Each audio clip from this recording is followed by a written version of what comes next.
Lecture du livre du prophète Jérémie. Quel malheur pour vous, pasteurs! Vous laissez périr et vous dispersez les brebis de mon pâturage, oracle du Seigneur. C'est pourquoi, ainsi parle le Seigneur, le Dieu d'Israël, contre les pasteurs qui conduisent mon peuple. Vous avez dispersé mes brebis, vous les avez chassées, et vous ne vous êtes pas occupés d'elles. Eh bien, je vais m'occuper de vous, à cause de la malice de vos actes, oracle du Seigneur. Puis, je rassemblerai moi-même le reste de mes brebis, de tous les pays où je les ai chassées. Je les ramènerai dans leur enclos, elles seront fécondes et se multiplieront. Je susciterai pour elles des pasteurs qui les conduiront. Elles ne seront plus apeurées ni effrayées, et aucune ne sera perdue, oracle du Seigneur. Voici venir des jours, oracle du Seigneur, où je susciterai pour David un germe juste. Il régnera en vrai roi, il agira avec intelligence, il exercera dans le pays le droit et la justice. En ces jours-là, Juda sera sauvé, et Israël habitera en sécurité. Voici le nom qu'on lui donnera, le Seigneur est notre justice.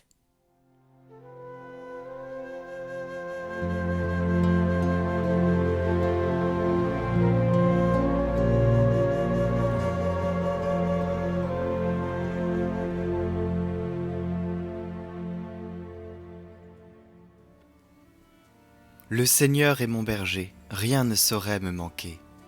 Le Seigneur est mon berger, je ne manque de rien. Sur des prés d'herbes fraîches, il me fait reposer.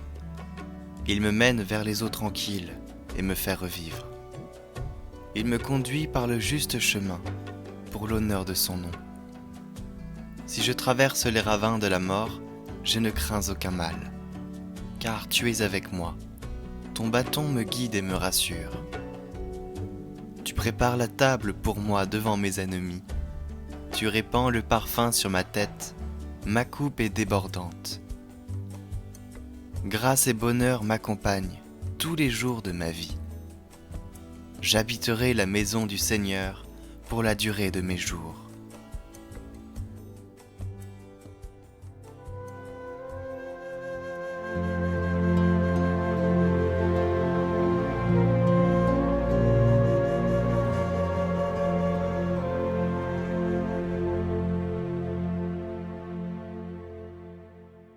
Lecture de la lettre de saint Paul apôtre aux Éphésiens.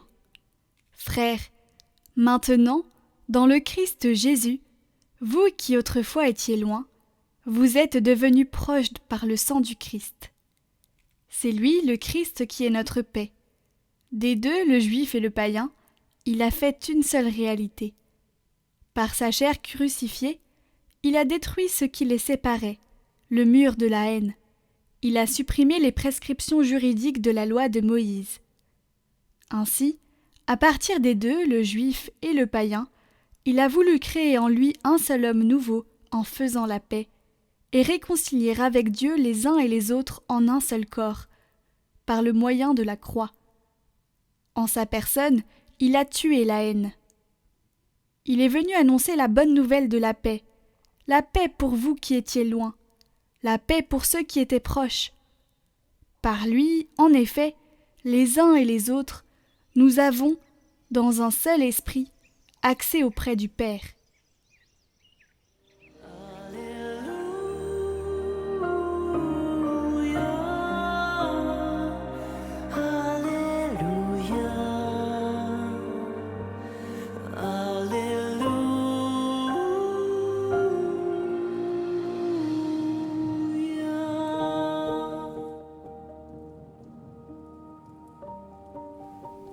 Mes brebis écoutent ma voix, dit le Seigneur.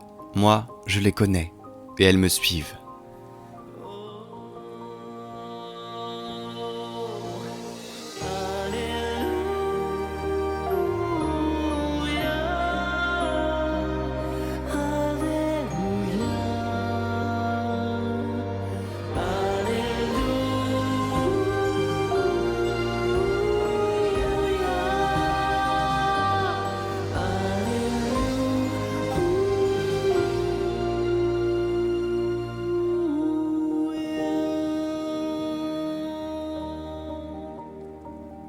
Évangile de Jésus-Christ selon saint Marc. En ce temps-là, après leur première mission, les apôtres se réunirent auprès de Jésus et lui annoncèrent tout ce qu'ils avaient fait et enseigné. Il leur dit : « Venez à l'écart dans un endroit désert, et reposez-vous un peu. » De fait, ceux qui arrivaient et ceux qui partaient étaient nombreux, et l'on n'avait même pas le temps de manger. Alors, ils partirent en barque, pour un endroit désert à l'écart. Les gens les virent s'éloigner, et beaucoup comprirent leur intention. Alors, à pied, de toutes les villes, ils coururent là-bas, et arrivèrent avant eux. En débarquant, Jésus vit une grande foule. Il fut saisi de compassion envers eux, parce qu'ils étaient comme des brebis sans berger. Alors il se mit à les enseigner longuement.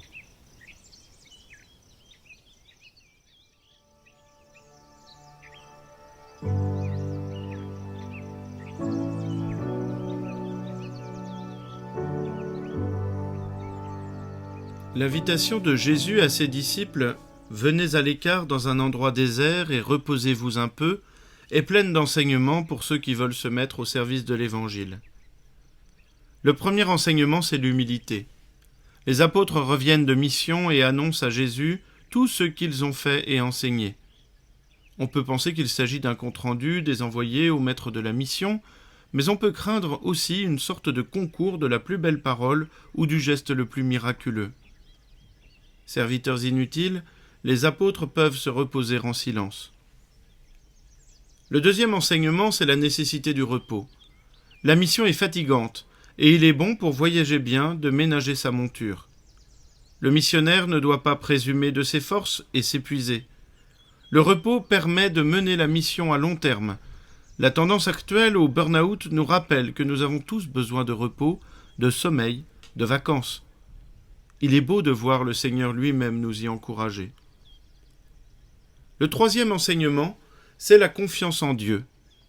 Comme le semeur qui sait que la semence croît tout le temps, qu'il dorme ou qu'il travaille, le missionnaire sait aussi que le premier acteur de la mission est Dieu lui-même, et que Dieu ne dort ni ne sommeille. Ainsi, nous pouvons lâcher prise de temps en temps, conscients que nous ne sommes qu'un maillon de la grande chaîne de l'évangélisation du monde. Humilité, nécessité du repos, confiance en Dieu. Voici les ingrédients de vacances réussies. Au cœur de l'été, essayons de refaire nos forces pour reprendre nos activités régénérées à la rentrée. Que la bénédiction de Dieu Tout-Puissant, Père, Fils et Saint-Esprit descende sur vous tous et y demeure à jamais.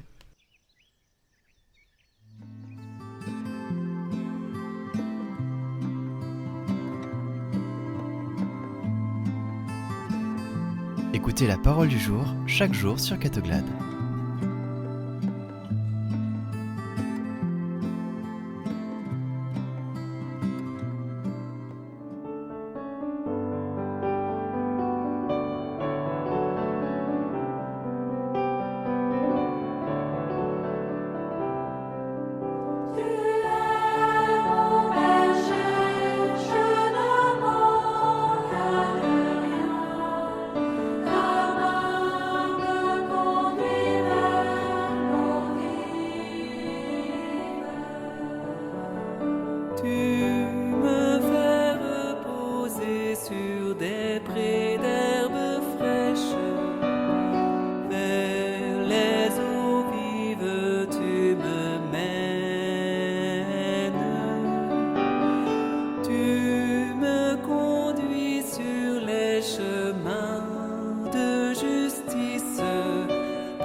durée de mes jours.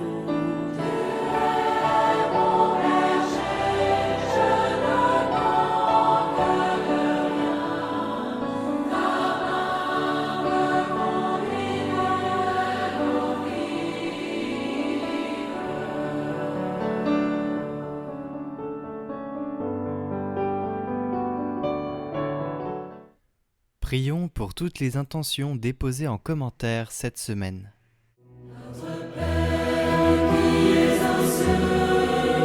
Que ton nom soit sanctifié,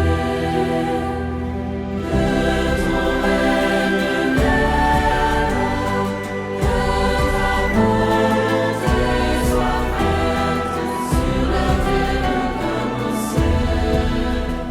Donne-nous aujourd'hui notre pain de ce jour.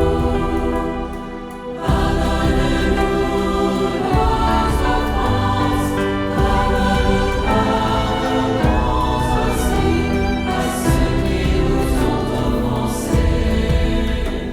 Et ne nous laisse pas entrer en tentation, mais